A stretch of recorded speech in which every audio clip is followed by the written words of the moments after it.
உதயநிதி ஸ்டாலின் அவர்கள் தான் அப்படின்னு இவர் நினைச்ச கொண்டு அதுக்காக தான் இவரை டெபுட்டி சிஎம் ப்ரமோட் பண்ணார். அந்த மாதிரி இருக்கிறச்ச அனைவரும் ஓரணியில் திரள்வோம், எல்லா வீட்டுக்கும் வீடு வீடாக போயிட்டு மெம்பர்ஸ் சேர்க்கணும் அப்படிலாம் இருக்கிறச்ச உதயநிதி ஸ்டாலின் அவருடைய படத்தையும் போட்டிருக்கலாம். போடவில்லை என்றால் இதனுடைய காரணம் என்னவா இருக்குன்னு யோசிச்சு பார்க்கிறேன். அதாவது மணிப்பூர் பத்தி கொண்டு இருந்தது, மோடி வந்தாரா அப்படின்னு கேட்டாங்க. ஆனால் இன்றைக்கு ஒரு கள்ளக்குறிச்சி சாராய இதுவாகட்டும் ஆர் இப்ப இன்னும் இதுக்கு முதல்வர் போய் பார்க்கவில்லை.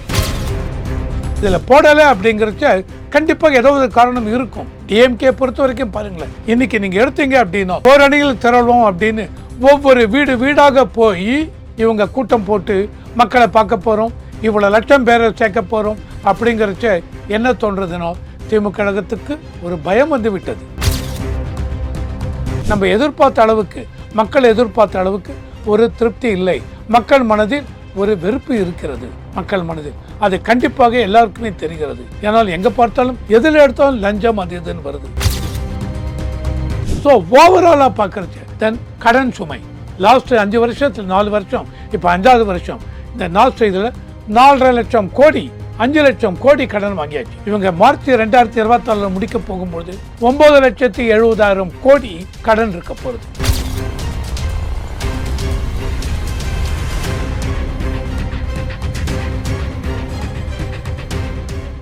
ரியல் ஒன் நேயர்களுக்கு வணக்கம். இன்று நம்மளுடைய நேர்காணலுக்கு அரசியல் விமர்சகரான திரு ரவிசங்கர் அவர்கள் இணைஞ்சிருக்காங்க. சார் வணக்கம்.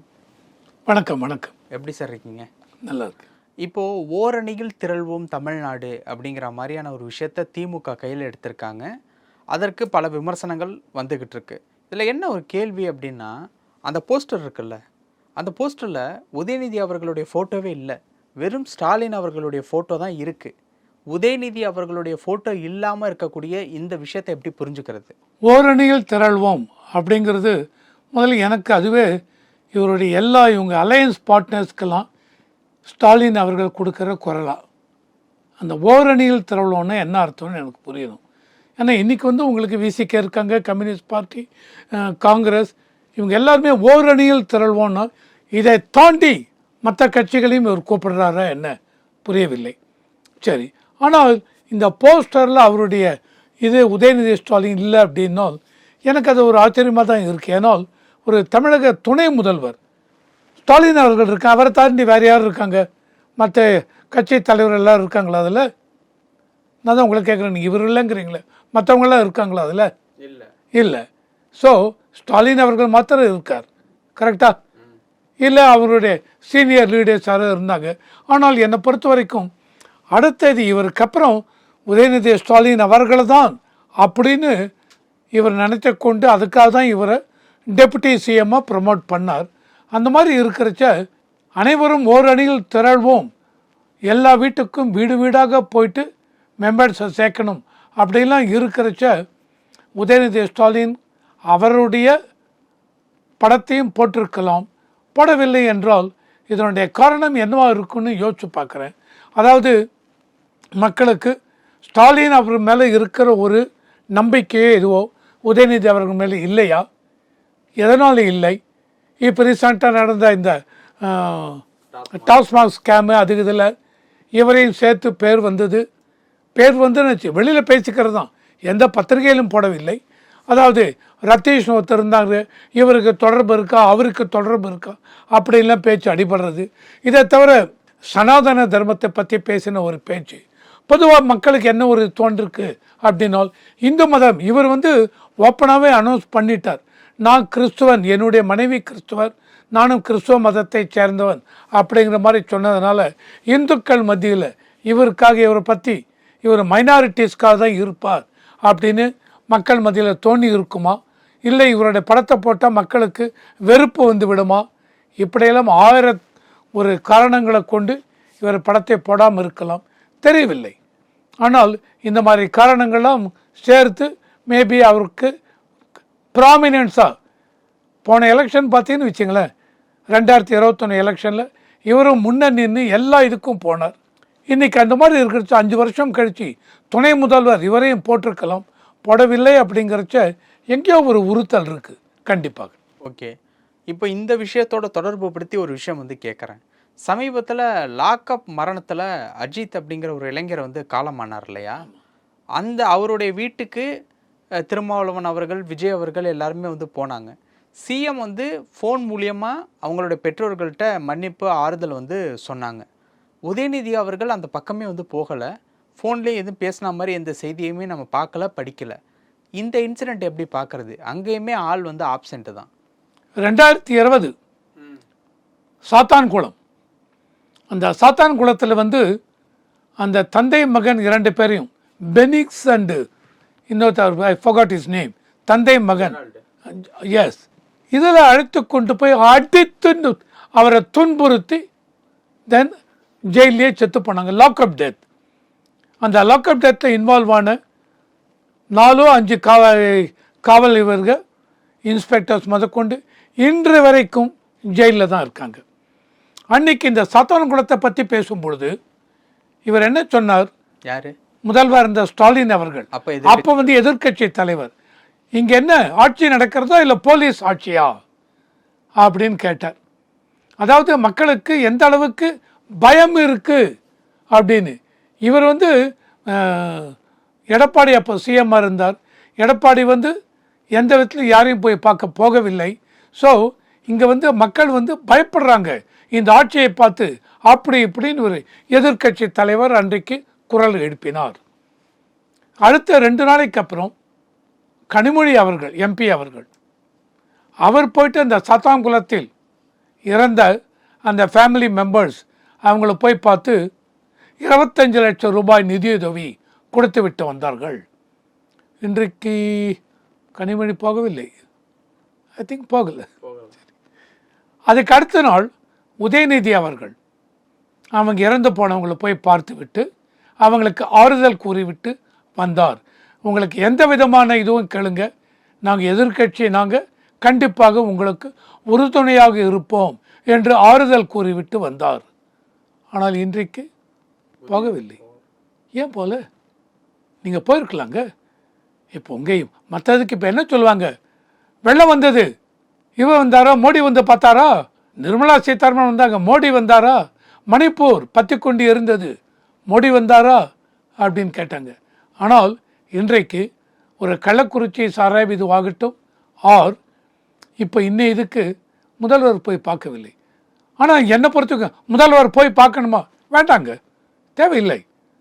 ஏன்னால் அது வந்து முதல்வருக்கு கீழே so many மினிஸ்டர்ஸ் இருக்காங்க, எல்லாம் இருக்காங்க, அவங்க போய் பார்த்துப்பாங்க. ஆனால் இவங்க கேட்டாங்க இல்லையா, மணிப்பூருக்கு ஏன் இவர் போகவில்லை, பகல்காம் இதுக்கு ஏன் பிஎம் போய் பார்த்து ஆறுதல் கூறவில்லை? தேவையில்லை. ஆனால் அன்றைக்கி நீங்கள் என்ன பண்ணுறீங்க? எதிர்கட்சினே என்ன வேணாலும் பேசுகிறீங்க.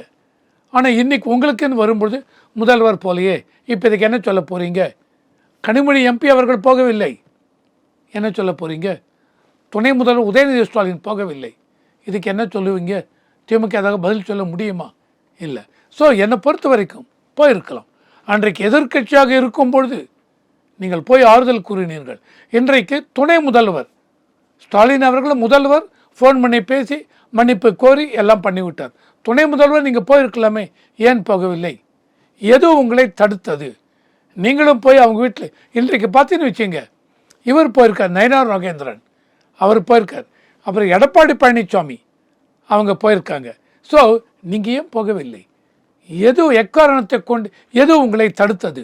இது கண்டிப்பாக என்னோட கொஸ்டின். ஓகே, இப்போ எல்லா இடத்துலையுமே ஆப்சண்ட்டு, போஸ்டரில் உதயநிதி ஃபோட்டோ இல்லை அப்படிங்கிற மாதிரியான விஷயங்கள் எதை உணர்த்துதுன்னு நீங்கள் நினைக்கிறீங்க?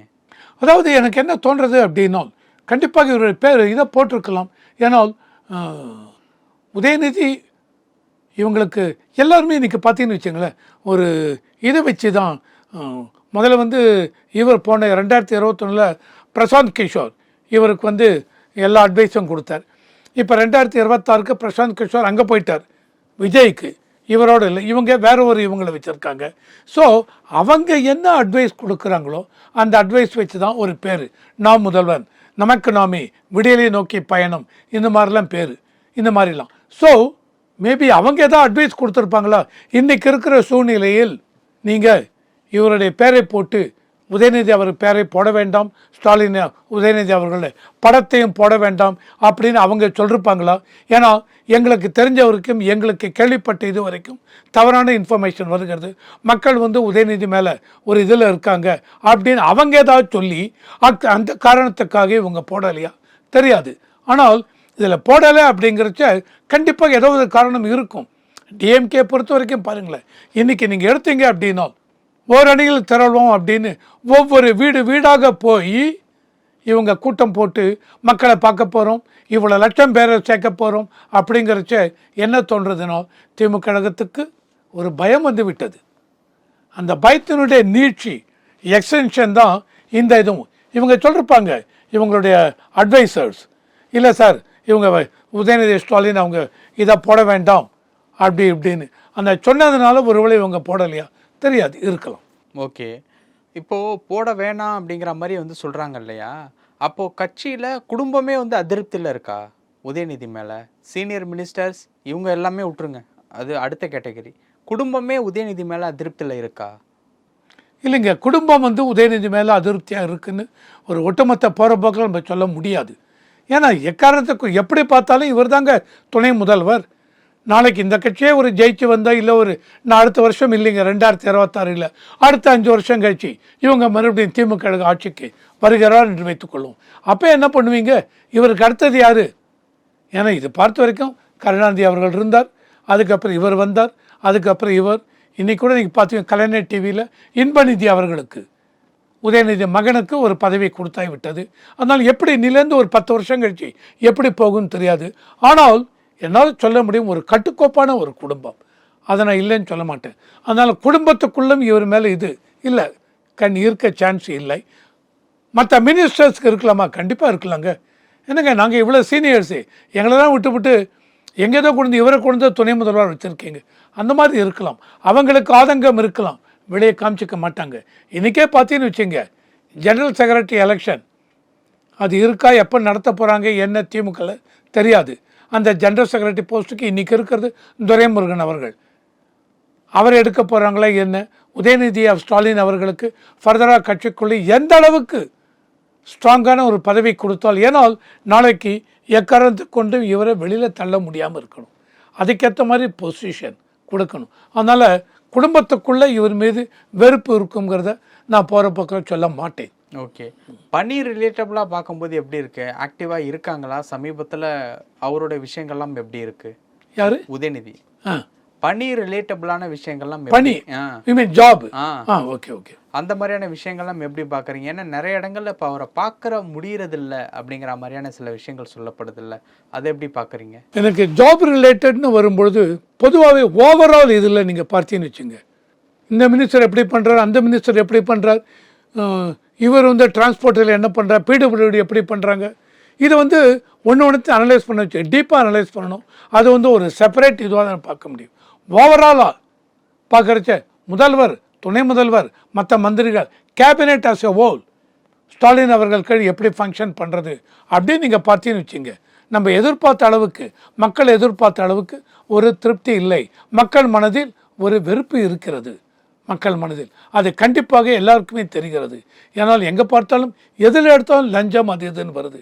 அதை தவிர இன்னைக்கு கூட ரீசெண்டாக ஒரு இதில் இப்போ போட்டிருக்காங்க, 2023 ஜூலையில் அறப்போர் இயக்கம் DVAC directorate of vigilance and anti கரப்ஷனுக்கு ஒரு நோட்டீஸ் கொடுத்துருக்காங்க. அதில் 2023 சொன்னது டேங்கட்கோ, அந்த எலக்ட்ரிசிட்டி டிஸ்ட்ரிபியூஷன் கம்பெனி, அவங்க ஒரு 45,800 டிரான்ஸ்ஃபார்மர்ஸ் ப்ரொக்யூர் பண்ணிருக்காங்க. அது 1182 கோடிக்கு.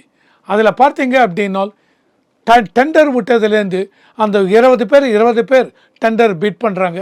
எல்லாத்துலேயுமே அந்த 20 பேரில் முக்கால்வாசி பேர் 7, 8, 9 பேர் ஒரே அமௌண்ட்டை கோட் பண்ணிருக்காங்க. இது சான்ஸே இல்லை அந்த மாதிரி பண்ணுறதுக்கு. ஸோ என்ன தோன்றதுன்னா, இவங்களுக்குள்ள ஒரு கார்ட்டல் ஃபார்ம் பண்ணி, குரூப் ஃபார்ம் பண்ணி அந்த பணத்தை போட்டு மொத்தமாக அதில் வர எக்ஸ்ட்ரா அமௌண்ட்டை பிரித்து எடுத்துக்கிற மாதிரி. இதில் அவங்க அறப்போர் இயக்கம் சொன்னது 397 கோடி ரூபாய்க்கு அதில் கவர்மெண்ட்டுக்கு நஷ்டம் வந்திருக்கு அப்படின்னு சொல்லியிருக்காங்க. அது இன்றைக்கி பார்த்தீங்கன்னு வச்சுங்க, ஹைகோர்ட்டில் இன்றைக்கி வந்திருக்கு. டிவிஎஸ்சி மேலே இவங்க சொல்லி எஃப்ஐஆர் ஃபைல் பண்ணணும், இந்த கவர்மெண்ட் செந்தில் பாலாஜி அண்டு இவங்க மேலேன்ட்டு அது இன்னைக்கு கேஸ் வந்திருக்கு. ஸோ இது லேட்டஸ்ட் கேஸ். ஸோ இதையும் பார்த்தீங்கன்னு வச்சுங்க மக்களுக்கு இப்போ இந்த கேஸு டாஸ்மாக் கேஸு கள்ளக்குறிச்சியில் இந்த சாவு கேஸு பெண்கள் மேலே இது தென் சீனியர் சிட்டிசன் அண்டு டிஸ்டன்ட் இதில் சீனியர் சிட்டிசன் ஃபார்ம் லேண்டில் இருக்கவங்களை வெட்டி கொலை பண்ணுறது, அந்த மாதிரி கொலை குற்றங்கள் எல்லாம் ரொம்ப அதிகமாகிடுது. அந்த மாதிரி ரீசெண்ட் இதில் பார்த்தீங்கன்னு வச்சுங்க, இப்போ ஒரு ஸ்டாட்டிஸ்டிக்ஸ் ஒன்று படித்தேன். தமிழ்நாட்டில் வந்து 1445 பேருக்கு மேலே டீடென்ஷன் பண்ணி வச்சுருக்காங்க இந்த லாஸ்ட்டு ஒரு 7 இயர்ஸில். அந்த 1775 நினைக்கிறேன். அதில் பார்த்தீங்கன்னு வச்சுங்க 37% பேர் எஸ்சி எஸ்டியை சேர்ந்தவர்கள். அப்போ அவங்களுக்கு மனசில் வருத்தம், அது எப்படி எங்கள் மேலே மட்டும் அந்த அளவுக்கு இதுன்னு. ஸோ ஓவராலாக பார்க்குறச்ச தென் கடன் சுமை லாஸ்ட்டு 5 வருஷத்தில் 4 வருஷம், இப்போ 5வது வருஷம் இந்த லாஸ்ட் இதில் 4.5 லட்சம் கோடி 5 லட்சம் கோடி கடன் வாங்கியாச்சு. இவங்க மார்ச் 2024 முடிக்க போகும்போது 9,70,000 கோடி கடன் இருக்க போகிறது. இவங்க 2021 மேலே டேக் ஓவர் பண்ணும்போது 4,50,000 கோடி தான் இருந்தது. ஸோ கடன் சுமை, அந்த அளவுக்கு இன்ஃப்ராஸ்ட்ரக்சர் டெவலப்மெண்ட் இல்லை. இதெல்லாம் பார்க்கும்போது மக்களுக்கு அந்த மாதிரி 503 இது கொடுத்தீங்க மேனிஃபெஸ்டோ, அதில் அவ்வளவும் நீங்கள் இது பண்ணவில்லை. அண்டு மெயினாக நீட்டை ஒழிப்பை நீங்கள் ஒழிக்க முடியவில்லை. எல்லாத்துக்கும் மேலே இப்போ ரீசெண்டாக போன வாரம் அஜித் அவர்களை அடிச்சே கொலை பண்ணியாச்சு. அது ஒரு பெரிய இஷ்யூ ஆகிடுது. இதெல்லாம் ஓவராலாக பார்க்குறச்ச மக்கள் மனதில் ஒரு வெறுப்பு கண்டிப்பாக இருக்கும். அதனால் அந்த இதில் பார்க்குறச்ச ஒரு பெர்ஃபார்மன்ஸ்னு பார்க்குறச்ச மக்களை நீங்கள் கேட்டிங்கன்னு வச்சுன்னா ஆஸ் அ காமன் மேன் என்ன சொல்லணும், இல்லை அந்த அளவுக்கு ஒரு இது இல்லைன்னு தான் சொல்லுவேன். பல விஷயங்கள் பகிர்ந்துக்கிட்டீங்க. நேரத்துக்கு ரொம்ப நன்றி சார். நன்றி.